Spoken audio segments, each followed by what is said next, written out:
भंडारा गोंदिया जिला वासियों के लिए खुश खबर है। अब आपका मनपसंद channel BS crime India news अब आपके केबल नेटवर्क पर, जी हां, अपने केबल नेटवर्क के ACN चैनल नंबर 50 पर उपलब्ध है। BS क्राइम इंडिया न्यूज पर खेल, राजनीतिक, क्राइम, साहित्य व अन्य खबरें प्रकाशित की जाती है। हमारे साथ जुड़ने के लिए तथा हमारे चैनल में खबरें, विज्ञापन आदि के लिए संपर्क करें 8669151757 पर।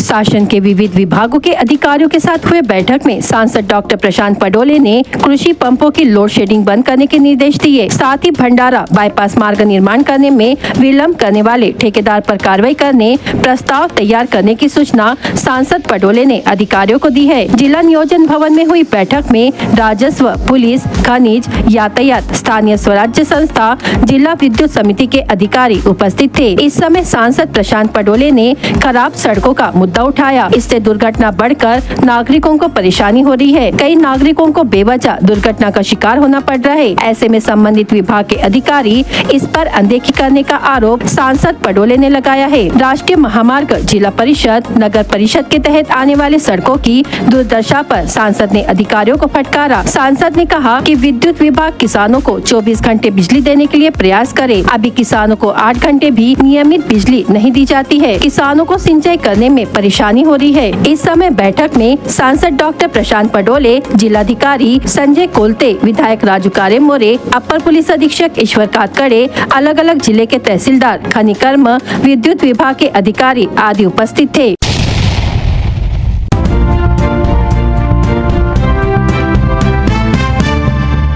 स्थानीय गुने शाखा और अडाल पुलिस की संयुक्त कार्रवाई में जबरन चोरी के 2 मामलों का पर्दाफाश हुआ है। दोनों आरोपियों को गिरफ्तार कर 65,000 रुपयों का माल जब्त किया गया है। 6 अप्रैल को मौजा खुर्शीपार इलाके में 2 संदिग्धों को पुलिस ने धर दबोचा। दरअसल 24 मार्च को विद्यानगर गणेशपुर इलाके में एक महिला के गले से जबरन गहने छीनने का मामला दर्ज किया गया था। जाँच के दौरान पुलिस ने आरोपियों की पहचान के लिए गुप्त सूचना तंत्र को सक्रिय किया। उसी दौरान जानकारी मिली कि 2 युवक महिला से गहने लूटकर भागे हैं। पुलिस ने तुरंत कार्रवाई करते हुए नाकाबंदी की और दोनों आरोपियों को मौके पर ही दबोच लिया। पकड़े गए आरोपियों के नाम पौनी निवासी सचिन उके, उम्र 26 वर्ष, कवरसी निवासी अमर श्याम कुंवर, उम्र 30 वर्ष है। आरोपियों की तलाशी में उनके पास से जबरन छीने गए सोने के गहने और एक 2 पहिया वाहन कुल कीमत 65,000 रुपए बरामद किया गया। पूछताछ में आरोपियों ने एक अन्य जबरन चोरी की वारदात को भी कबूल किया। यह पूरी कार्रवाई पुलिस अधीक्षक नूरुल हसन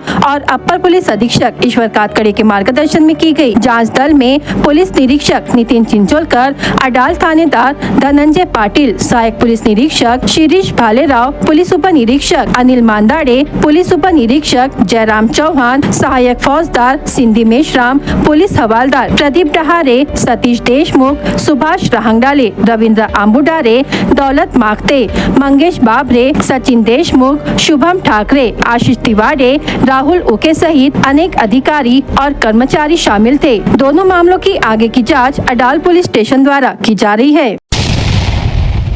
अप्रैल माह की शुरुआत में ही तापमान बढ़ गया है। गर्मी अपने तेवर दिखाने लगी है। ऐसे में नागरिकों को अनेक समस्याओं का सामना करना पड़ रहा है।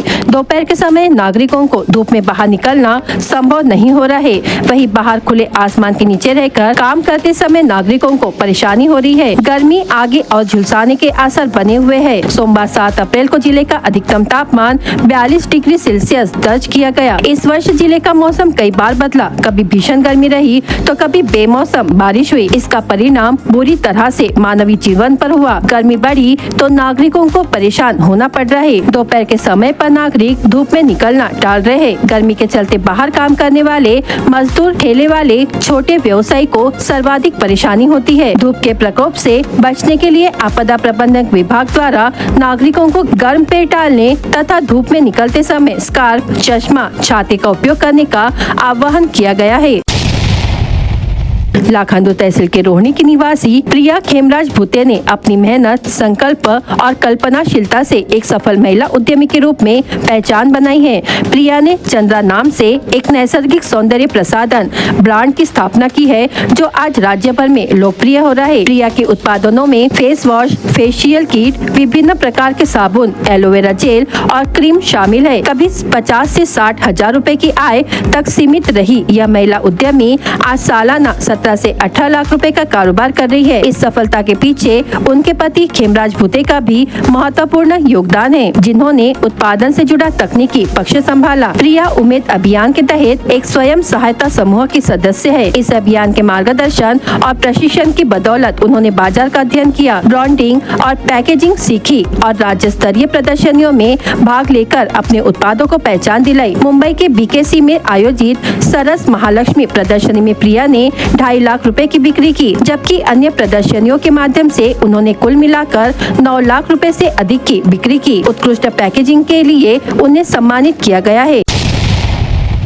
राजस्व विभाग की ओर से राज्य भर में जीवित 7/12 मुहिम 1 अप्रैल से चलाई जा रही है। इस मुहिम के अंतर्गत 7/12 होने वाले गांव के सभी मृतक वारिसों के नाम पर उनके वारिसों के नाम दर्ज किए जाएंगे। मुहिम के अनुसार विभिन्न चरणों में चौपाल अंतर्गत जिले में 8,465 मृतकों के वारिसों की तलाश शुरू कर दी गई है, जिसकी जानकारी राजस्व उप जिलाधिकारी लीना फलके ने दी है। इस मुहिम के अंतर्गत जीवित 7/12 मुहिम 1 से 5 अप्रैल तक चलाई गई। चौपालों पर इस दौरान पटवारियों 7/12 पठन किया। इस दौरान न्याय प्रविष्ट मामले छोड़कर गांव निहाय मृत वारिसों की सूची तैयार की जाएगी। 6 अप्रैल से 20 अप्रैल तक वारिसों से संबंधित दस्तावेज पटवारी को प्रस्तुत करने के आदेश दिए गए हैं, जिसके अनुसार स्थानीय जांच पूरी करके मंडल अधिकारी वारिसों के प्रस्ताव ई फेरफार प्रणाली में मंजूर करेगी। 21 अप्रैल से 10 मई के दौरान पटवारी ई फेरफार प्रणाली में मृत वारिसों के अलावा अन्य लोगों के नाम पंजीयन करे, ऐसी सूचनाएं दी गई है। मंडल अधिकारी वारिस के फेरफार निर्णय लेकर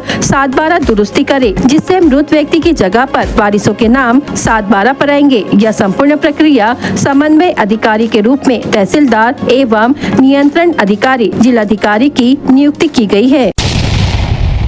भीम क्रांति संगठन गोंदिया की ओर से 10 अप्रैल को गोंदिया शहर स्थित इंदिरा गांधी स्टेडियम में बौद्ध धम्म महासम्मेलन और 11 अप्रैल को भीमा कोरेगांव महानाट्य का आयोजन किया गया है। इस बारे में जानकारी निर्देशक कबीर दा और राजगिरी फिल्म्स के प्रस्तुतकर्ता निर्माता धीरज मेश्राम ने दी है। छत्रपति शिवाजी महाराज की मृत्यु के बाद देश में क्या घटनाएं घटी, यह इतिहास आम नागरिकों तक नाटक के माध्यम से पहुंचाने के उद्देश्य से इस महानाट्य का आयोजन किया गया है। यह महानाट्य 11 अप्रैल की शाम 7 बजे गोंदिया के इंदिरा गांधी स्टेडियम में 200 कलाकारों की उपस्थिति में प्रस्तुत किया जाएगा। इस महानाट्य को देखने के लिए आम जनता को मात्र 50 रुपए में प्रवेश मिलेगा, जिसमें भोजन भी शामिल है। अगर परिवार के साथ सोफा सेट पर बैठकर नाटक देखना हो तो 4 लोगों के लिए 1500 रुपए का टिकट रखा गया है, जबकि एक सिंगल सोफा सीट के लिए 500 रुपए निर्धारित किए गए हैं। कुर्सी पर बैठकर नाटक देखने वालों के लिए 150 रुपए का टिकट रखा गया है। यह महानाट्य भारत रत्न डॉक्टर बाबा साहेब आम्बेडकर की जयंती के उपलक्ष्य में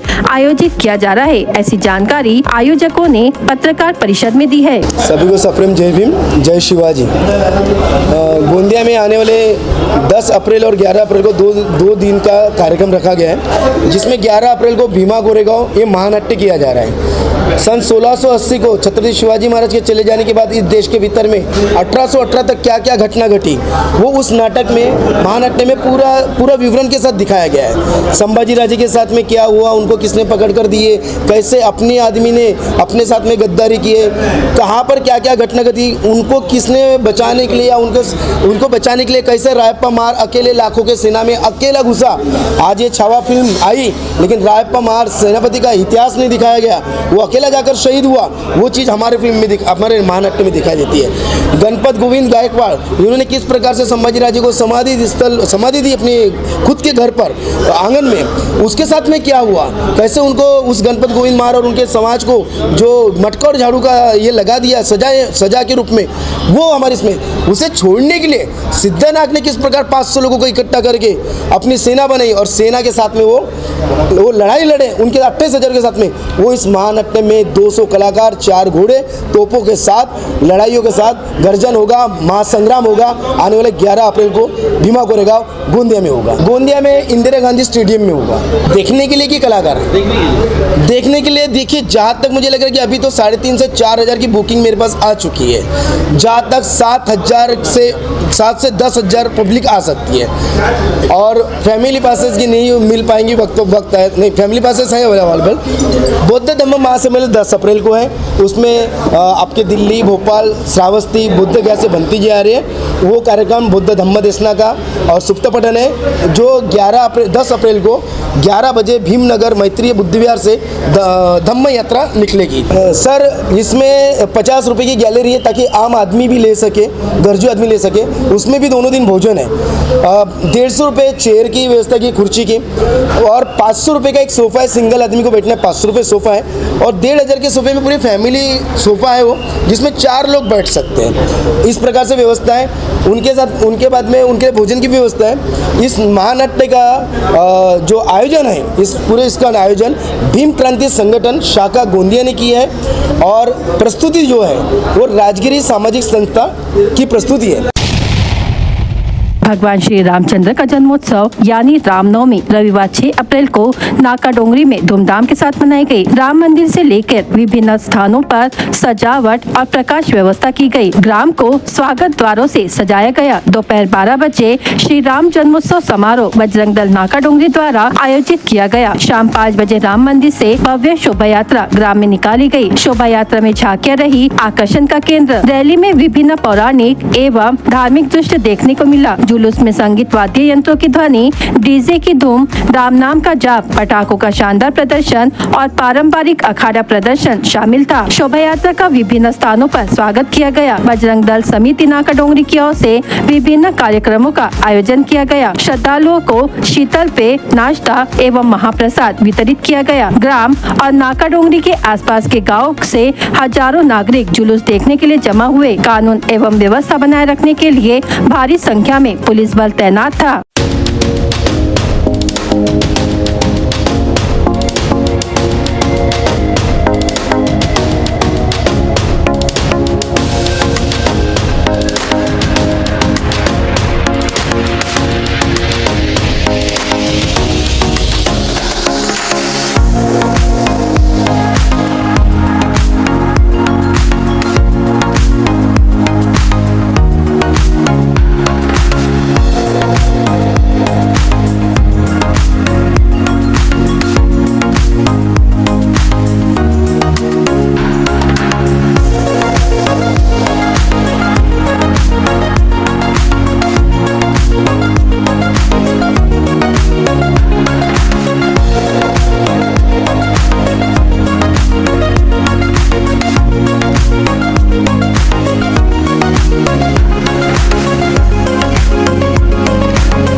गोंदिया तहसील के किसानों को 12 घंटे बिजली आपूर्ति की मांग को लेकर विधायक विनोद अग्रवाल किसानों के साथ महाराष्ट्र राज्य विद्युत वितरण कंपनी के कार्यालय पहुंचे। उन्होंने स्पष्ट चेतावनी दी कि अगर अगले 2 दिनों में किसानों को लगातार 12 घंटे बिजली नहीं दी गई तो वे किसानों के साथ सड़क पर उतरकर आंदोलन करेंगे। यह चेतावनी उन्होंने कंपनी के मुख्य अभियंता सुहास रंगारी, अधीक्षक अभियंता रामाराव राठौड़ और कार्यकारी अभियंता आनंद जैन को दी है। गोंदिया जिले में रबी रबी सीजन के दौरान किसानों ने बड़े पैमाने पर धान की बुआई की है। शुरुआत में उन्हें 12 घंटे लगातार बिजली दी जा रही थी, लेकिन जैसे जैसे गर्मी बढ़ी बिजली आपूर्ति घटाकर केवल 8 घंटे कर दी गई। इस कारण बोरवेल से सिंचाई करने वाले किसानों की फसलें सूखने लगी है। इस स्थिति से नाराज किसानों ने विधायक विनोद अग्रवाल से संपर्क किया। विधायक ने तुरंत विद्युत वितरण कार्यालय पहुंचकर संबंधित अधिकारियों से मुलाकात की और 12 घंटे बिजली आपूर्ति की मांग को लेकर ज्ञापन सौंपा। साथ ही उन्होंने चेतावनी दी कि अगर मांग पूरी नहीं हुई तो आंदोलन किया जाएगा। मुख्य अभियंता सुहास रंगारी और अधीक्षक अभियंता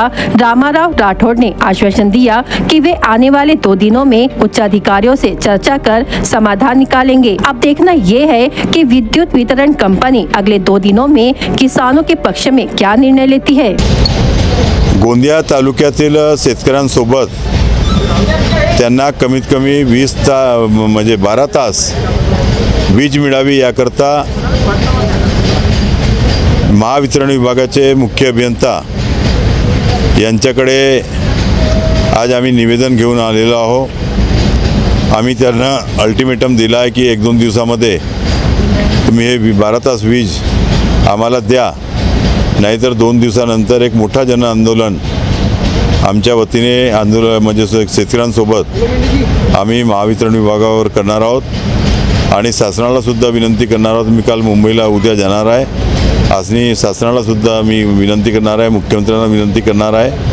आणि आज ऐन म्हणजे जेव्हा पीक गर्भामध्ये असेल किंवा आज या अवस्थेमध्ये पाण्याची नितांत आवश्यकता पिकाला असते आणि म्हणून या सर्वांना 12 तास कमीत कमी वीज मिळावी याकरता निश्चित रूपानं आज आम्ही या ठिकाणी मागणी केलेली आहे। अधिकाऱ्यांनी आम्हाला आश्वासित केलं आहे की शक्य तेवढी जास्तीत जास्त वीज आम्ही शेतकऱ्यांना देऊ, कारण लोडसुद्धा मोठ्या प्रमाणामध्ये वाढला आहे। परंतु आमची मागणी जोपर्यंत 12 तास वीजची पूर्ण होत नाही तोपर्यंत आम्ही थांबणार नाही, आणि जोपर्यंत आम्हाला 12 तास वीज मिळणार नाही तोपर्यंत आम्ही महावितरण विभागाला स्वस्त बसू देणार नाही।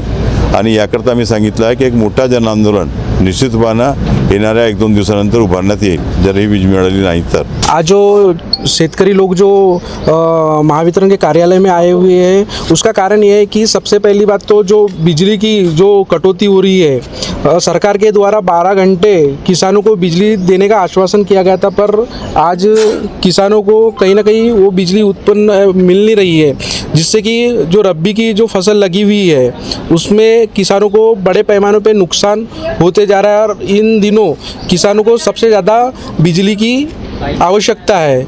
इसके लिए माननीय आमदार विनोद जी अग्रवाल इनके माध्यम से इलेक्ट्रिक ऑफिस पे आज ज्ञापन दिया गया है और किसानों की जो पानी की समस्या है उसको जल्द से जल्द सुलझाया जाए, इस पे आज महावितरण के अधिकारियों से बात की गई है। बीएस क्राइम इंडिया न्यूज आपके सामने पेश कर रहा है भंडारा क्राइम वारदात। हर जुर्म से हम आपको कराएंगे अवगत। आपके अपने चैनल पर रोजाना शाम 7 बजे, तो देखना ना भूलिए क्राइम वारदात। करडी थाना क्षेत्र के बोरगांव स्थित हनुमान मंदिर के पास पेट्रोलिंग के दौरान पुलिस कर्मचारी और उनकी टीम ने ट्रैक्टर से एक ब्रास अवैध रेत का माल जब्त किया। आरोपी ट्रैक्टर और ट्रॉली वहीं छोड़कर फरार हो गया। गोबरवाही रेलवे स्टेशन के पास जंगल में 2 व्यक्ति संदिग्ध अवस्था में पाए गए। उनके पास सफेद रंग की टाटा योद्धा गाड़ी थी जिसका नंबर मिटा दिया गया था। दोनों के खिलाफ मामला दर्ज किया गया है। पुलिस ने अवैध शराब बिक्री के खिलाफ अभियान चलाते हुए विभिन्न स्थानों से कुल 3,955 रुपए मूल्य की शराब जब्त की। पुलिस ने आमगांव दिघोरी निवासी सुधाकर पुंडलिक मेश्राम से 3,000 रुपए की शराब जब्त की है। गैर हाजिरी का फायदा उठाकर अज्ञात चोर ने घर में घुसकर 6,000 रुपए नकद चुरा कर ले जाने की घटना लाखनी में घटी। फिरियादी का नाम लाखनी निवासी ताराचंद श्रीपद कामले, उम्र 42 वर्ष है। लाखनी पुलिस ने मामला दर्ज किया है। तिरोडा थाने के तहत सर्रा गांव के पास एक मोटरसाइकिल को चौपहिया वाहन ने टक्कर मार दी, जिसमें मोटरसाइकिल सवार सुरेंद्र टेम्बरे की मौत हो गई। पत्नी के सिर पर कुकर से हमला करने का मामला 6 अप्रैल को सामने आया। लाखांदूर पुलिस ने शारदा अशोक बगमारे उम्र 45 वर्ष की शिकायत पर आरोपी पति अशोक बलिराम बगमारे उम्र 50 वर्ष के खिलाफ मामला दर्ज किया है। बाइक सवारों ने खेत में चारा लाने के लिए जा रही महिला के गले की चेन खींच ली। घटना अडाल पुलिस थाने के तहत 6 अप्रैल को खुर्शीपार परिसर में घटित हुई। अडाल पुलिस ने महिला की शिकायत पर मामला दर्ज किया है। भंडारा जिला वासियों के लिए खुश खबर है, अब आपका मनपसंद channel BS crime media news अब आपके डायमंड केबल नेटवर्क पर। जी हां, अपने डायमंड केबल नेटवर्क के चैनल नंबर 94 पर उपलब्ध है।